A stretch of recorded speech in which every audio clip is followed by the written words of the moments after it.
Good afternoon, everybody. Pigskin Pete here. Happy Monday to everybody. Another week of college football is in the books. We've seen yet another shakeup with Ohio State falling in a sad fashion to Purdue. Per who? Now, I called this, I didn't call it completely. I said that I thought that Ohio State had a pretty good chance of losing to Purdue. Purdue has a high-scoring offense. Ohio State's defense has been less than impressive. Ohio State fans, they want to blame it on Nick Bosa not being there. Well, I got news for you. If one player on defense defines whether or not you're going to be an elite program and challenge either Clemson or Alabama or Notre Dame or even Michigan in the college football playoff, then I'm here to tell you, you probably didn't have a shot to begin with. Yeah, you didn't have a shot. So the question I'm posing to all of you college football fans out there, everybody is pretty much in agreement right now that Alabama is the team to beat. Alabama has the best offense in the country. Alabama has the front runner for the Heisman at quarterback. The flying Hawaiian. So, can Alabama be beaten?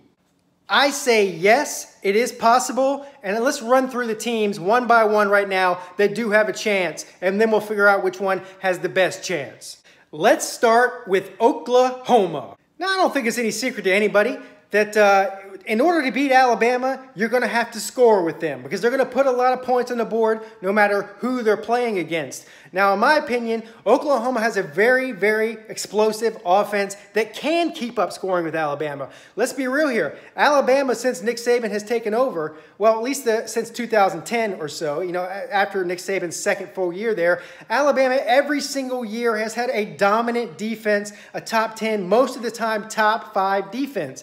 This year, they don't. They're somewhere in the 20s, which is pretty unheard of for Nick Saban's defense. Now, a lot of that has to do with the fact that Alabama lost so much talent last year to the NFL draft. Well, they lose a lot of the talent every year to the NFL draft. Their biggest weakness is not their front four. They still have an elite front four. Their linebackers have taken slight step backs from last year, but their secondary is their weakness. Moving the ball down the field and the long passing game is Alabama's weakness. So I do believe that Oklahoma has the quarterback and the wide receivers and just the overall skill on offense to score with Alabama. The problem is, if you're Oklahoma, and it's a pretty big problem, your defense is absolutely terrible. I know you fired your defensive coordinator, Stoops, who's, let's be real here, I can't figure out why this guy wasn't fired 2 years ago, but he wasn't. You have to deal with what you got. You've got an interim defensive coordinator. They did look better this past week than they had in previous weeks, but in my opinion, still not enough to keep up with Alabama. If Oklahoma somehow finds a way to make it to the playoff, I don't see them beating Alabama. Sorry, Sooner fans. Next on the list, Michigan. Mr. Milk-loving khaki pants himself. So, I've been saying since the offseason that Michigan is a fraud. Now, I am always one to beat my chest whenever I'm right about things during the season.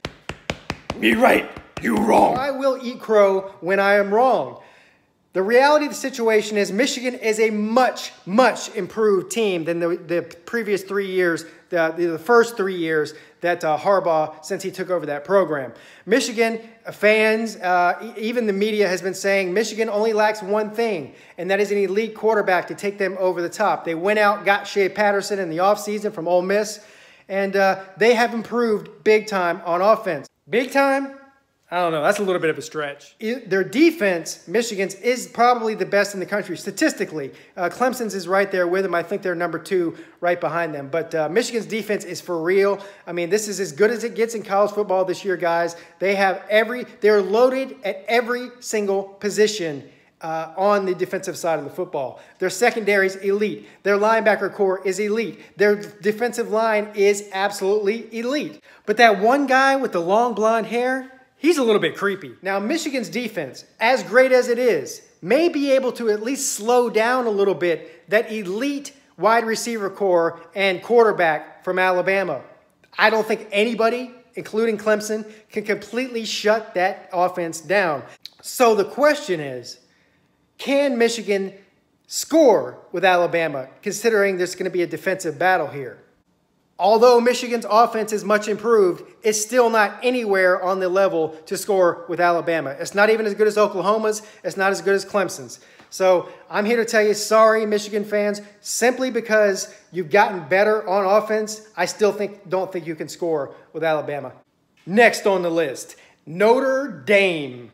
So, Notre Dame. First of all, I'm not convinced Notre Dame's going to get into the playoff. I still, in my opinion, think that they will lose one game. Now, there's about a 50-50 shot still that they could go completely undefeated and make the playoff. If that does happen, and Notre Dame finds themselves facing Alabama either in the first round or in the national championship game, let's look at Notre Dame's team. Notre Dame's defense is a top 10 defense. They've got skill all over the field as well. They're not quite as good a defense as Clemson or Michigan, but good enough to at least slow down Alabama's offense enough to compete in the game. Now, ever since Notre Dame made the quarterback change from Wimbush to Ian Book, they are a much different team. We've seen this with a few teams this year. They make a quarterback change and their offense becomes 10 times better, and I put Notre Dame in that category. All right, 10 times better, that might be a little bit of a stretch. Notre Dame did beat Michigan the first game of the year. Michigan's much improved since then. I don't know how much stock you want to put in that. I mean, that was a very close game, despite the fact that Michigan didn't play well that game. Notre Dame, since then, has had some very impressive wins and some not so impressive wins. Of course, mainly Pitt, is the one that I'm going to look at that was not that impressive. They came down to the wire with Pitt. Again, I put them in the same category as Michigan. Their defense isn't quite as good as Michigan. Their offense maybe a little bit better than Michigan, but still not enough to score with Tua Tagovailoa and that Alabama offense. So sorry, Notre Dame. I don't see you beating Alabama. Last and not least on the list is my Clemson Tigers. Go Tigers! I realize people are tired of seeing Alabama and Clemson play in the playoffs. I'm not. Now, it's not playoff time yet, Pete. Don't punch your ticket to the playoffs yet. You've got to play Florida State this week. You still got to go to Boston College, and you still have to win the ACC title game no matter who that's against. I realize that. We weren't 2 weeks into the season, and everybody's saying Clemson's overrated. They had a struggle win on the road against Texas A&M. They struggled at home against Syracuse. Well, let's look at those two teams, and let's look at those two games real quick. Well, in part, that Week 2 game at Texas A&M, we played Kelly Bryant 50% of the time, maybe 60%, and Trevor Lawrence 40% of the time. That was the second game. That was the first game that Trevor Lawrence ever played against a real team because, first week we played a high school team.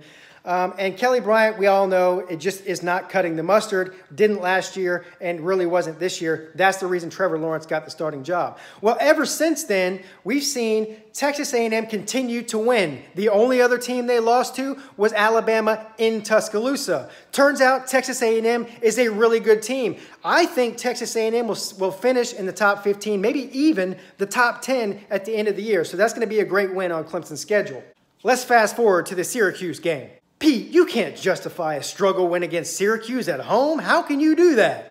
Well, let's not forget. The week of the Syracuse game was the week of the controversy of all of college football when Kelly Bryant got benched and decided to leave Clemson. There was a media frenzy all around the program. Everybody and their mother was looking at the program and critiquing it. Was this a good decision? Was this a bad? Can a true freshman take over? Was Kelly Bryant snubbed? And then on top of that, in the second quarter of that game, Trevor Lawrence gets knocked out with a head/neck injury. Not again. And we brought in what, starting the season, was the fourth-string quarterback in Chase Bryce. Give credit to Syracuse. They played their hearts out. Clemson still found a way to win the football game. Let's fast forward. After the Syracuse game, everyone's saying Clemson's overrated. They're not making the playoffs this year. They'll probably have 2 losses. Well, the last 2 games we played, we have outscored our opponents 104-10. Let's see. 63, 41, 3, 7, 10. That's 94 points. Listen, Clemson's defense is elite. I think even though Michigan has the top-rated defense, we are the most loaded on defense. We have the best defensive line in the country. Our linebacker core is just as good or better than Michigan's. And finally, our secondary is starting to click. And not to mention, Our offense is just now getting into form. We have an elite running game headed up by Travis Etienne, and not far behind that is Tavion Feaster and Adam Choice. And then let's not forget about freshman Lynn J. Dixon. Our wide receiver core, headed up by the Superman of college football, Hunter Renfrow, T. Higgins, and a bunch of really elite future NFL talent at freshman. And last but not least, Sunshine himself, Trevor Longhair Lawrence, finally coming into his own, looking like the quarterback we all thought he was. This guy's got confidence now. This is his team. The game is starting to slow down for him. He can make any throw on the field. And then last week and the week before that, we saw that he does have wheels. He does have legs. He can do this Clemson offense just as good as anybody else in the history of Clemson football, including Deshaun Watson. He's got a long way to go before he fills Deshaun Watson's shoes, but this guy got the total package. He is the real deal. So in short, is Clemson as good as Alabama? I don't know. I'm not ready to say that yet, but I am going to tell you this, though. If we meet Alabama at some point in the playoffs, which I believe that we will, we have the best chance in all of America to both keep up with scoring with Alabama and challenge them on defense. It's going to be a tall, tall task. I'm not ready to guarantee victories. I don't ever do that, especially this early in the season. We haven't even got to the playoff yet. But in my heart of hearts and my brain of brain and my crazy fandom, I believe that we have the best chance in all of America to challenge Tua Tagovailoa and Nick Saban. There's still plenty of shakeups in the weeks to come in the world of college football. So these four teams I just named, I mean, we don't know if they're going to be the ones that are in the playoff. I'm even willing to bet that maybe they won't be. One of those teams will lose. There will probably be a backdoor team that gets in, that I didn't just name. So lots of fun to happen, but I believe my Clemson Tigers have what it takes this year to get it done, or at least give a great fight. Tell me why I'm wrong. Have a great day. Pigskin Pete, check it out.